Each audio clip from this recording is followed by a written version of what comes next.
Ahí está, grabando.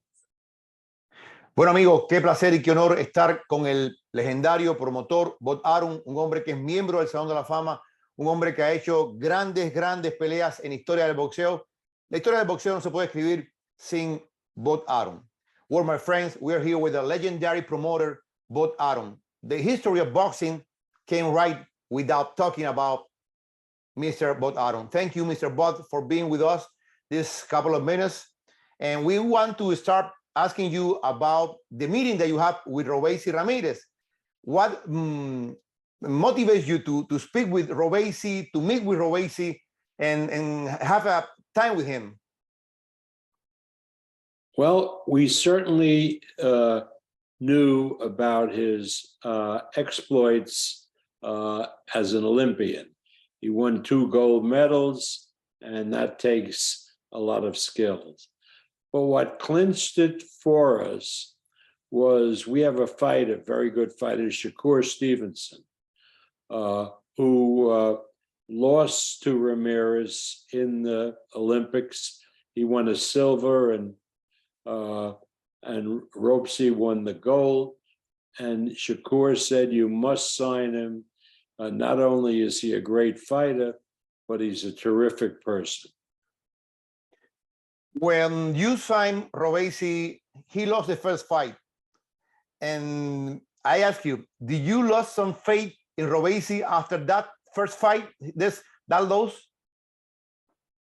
The people who brought him to us explained that he had spent almost a year escaping from the Cuban government, and that he wasn't really in fighting shape to show what he really had in his first fight. And we understood that. And so in his second fight, we had the rematch with the fellow who had beaten him, and he beat the guy easily. And ever since that, it's been nothing but spectacular performances. What kind of fight do you expect between him and Isaac Dogboe? What kind of fight do you envision in your experience?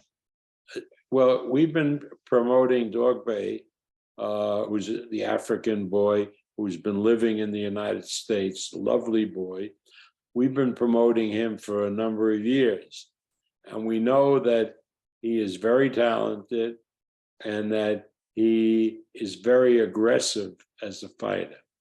So I really believe that the fight with Dogboe and Ramírez will be a very fan-friendly fight. No messing around. They'll go after each other, and one of them will get knocked out. That's what I believe.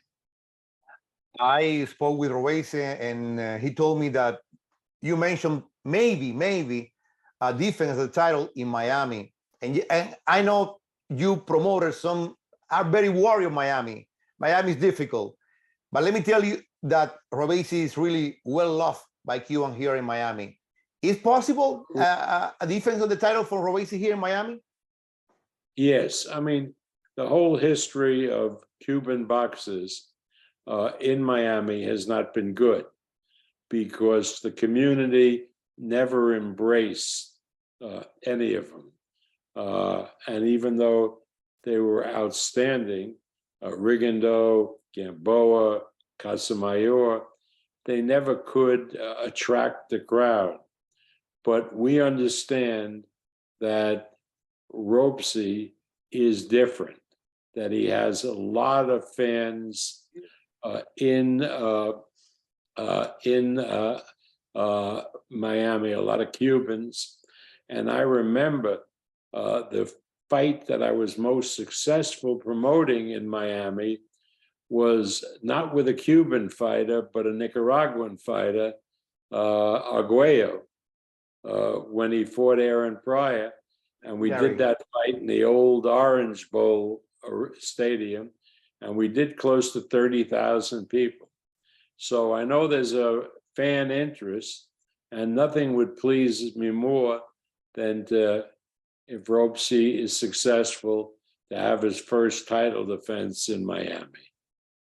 You remember, I know you don't remember me, but I remember a dinner near Miami, and you spoke about your wedding travel with your wife to Havana.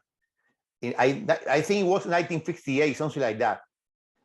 And I know that you spoke with Robeisy about this trip to Cuba in your younger days.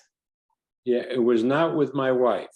Oh, I wasn't married at the time, and it was, I think, 1957. Okay.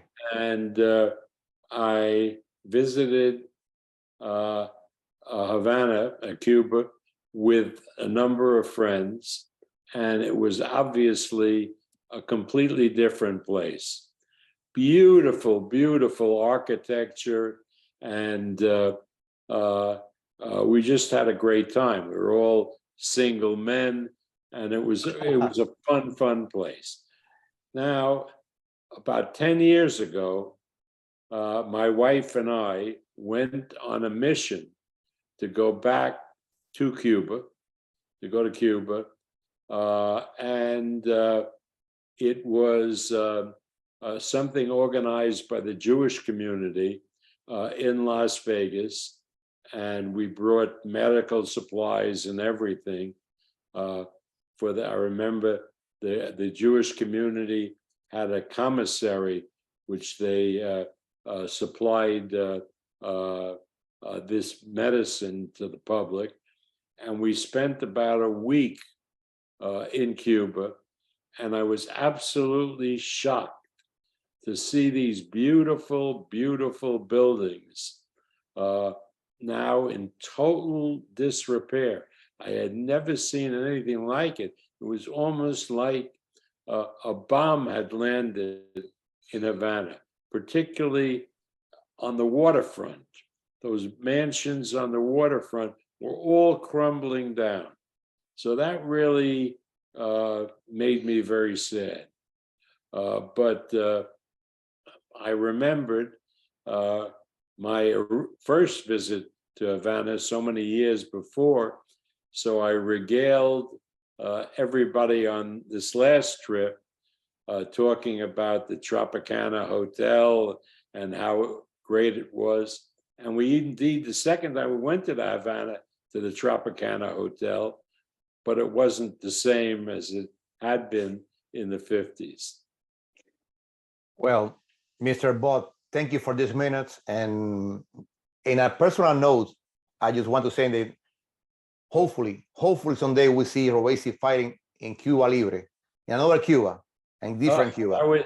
Wouldn't that be great? Wouldn't that be great?